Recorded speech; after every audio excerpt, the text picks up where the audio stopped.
Hello and welcome to my YouTube channel. My name is Dana and today I have another caramel cake for you because my family really loves caramel, so I am treating them. I will start making the caramel, for which I need 100 grams of sugar, 100 grams of cream and 50 grams of butter.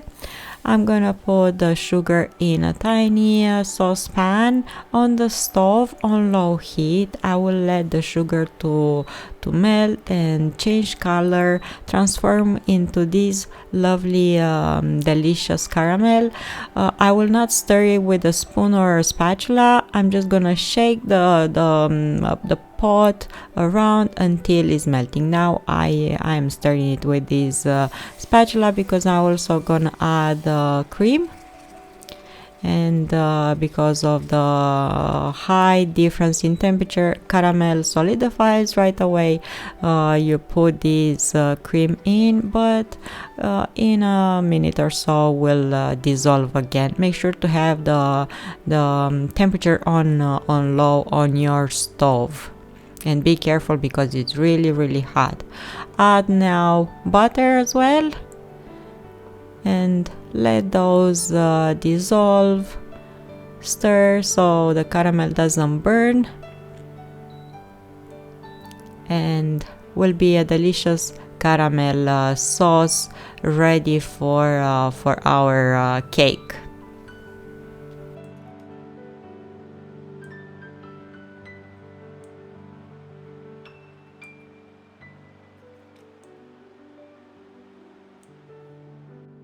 And look here how it is, luscious and incredible, good. I could eat this with a spoon just as it is right now and give up on the cake, but no, we do not give up.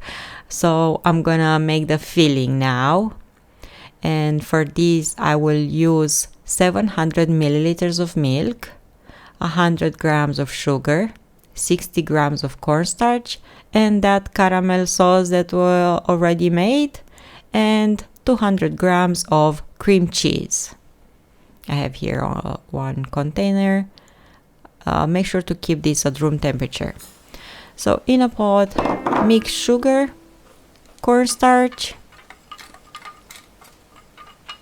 all together using a whisk. This way we're making sure that the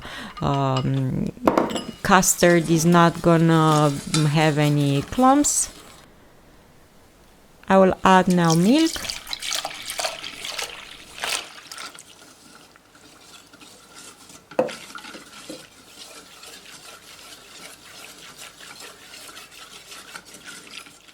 Put this on the stove and continue to mix. Add caramel sauce over, and again on low temperature, stirring all the time until the filling will be nice and thick, and that caramel will combine perfectly with the rest of the ingredients, and you will see what a lovely color we'll have.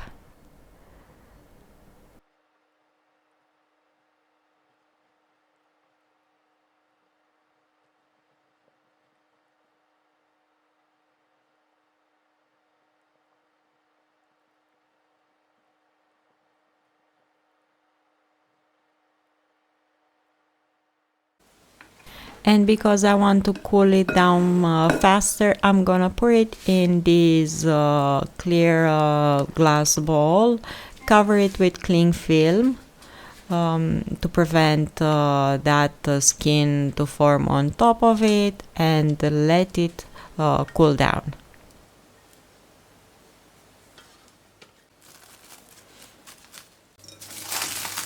When cooled down, I will mix it a bit, and I will add cream cheese over and incorporate it.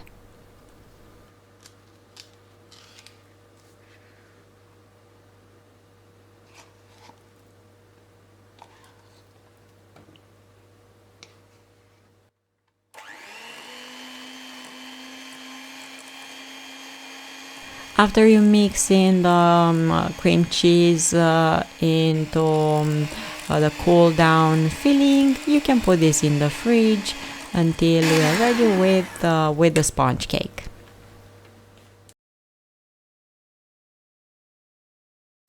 And I will make a really simple one with 4 eggs, 4 tablespoons of sugar, 6 tablespoons of flour, 1 teaspoon of baking powder, a pinch of salt, 1 teaspoon of vanilla extract, and 3 tablespoons of oil, and I'm using sunflower oil.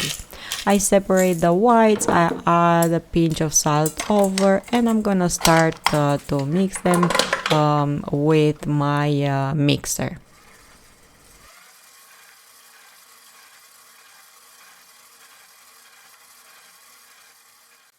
When they increase in volume and they start to get whiter, I'm gonna start adding sugar gradually, increase the speed on my mixer, and make a meringue.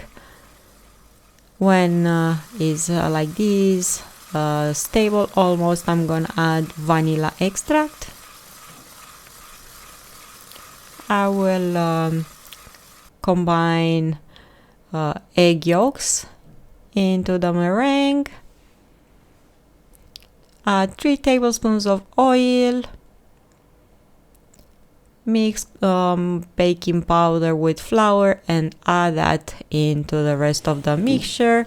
Pour the batter in my metal frame, or you can use a tray.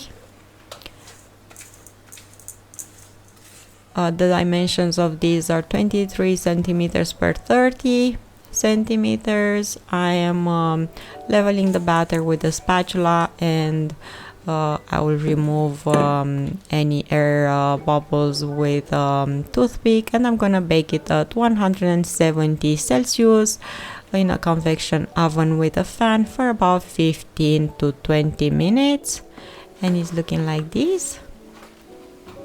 I will remove the silicone mat, and I'm gonna have the sponge cake on a serving tray. Pour the filling that we made earlier, level it as well in an even layer, and you can put this in the fridge.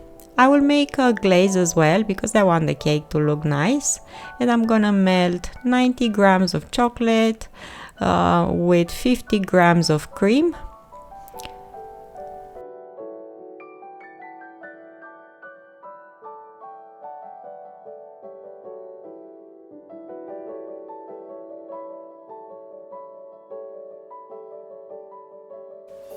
I will melt these two together on water bath until the chocolate is melting and combining with that cream.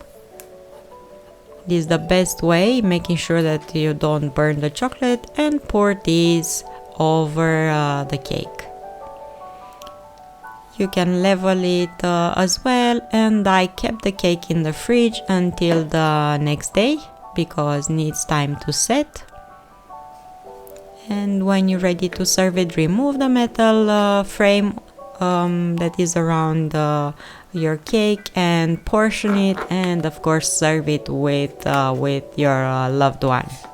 I hope you enjoy the recipe, and maybe you can give it a try and let me know in the comments your thoughts, and I will see you here next time with another recipe. Until then, find reasons to smile and have an awesome day. Bye.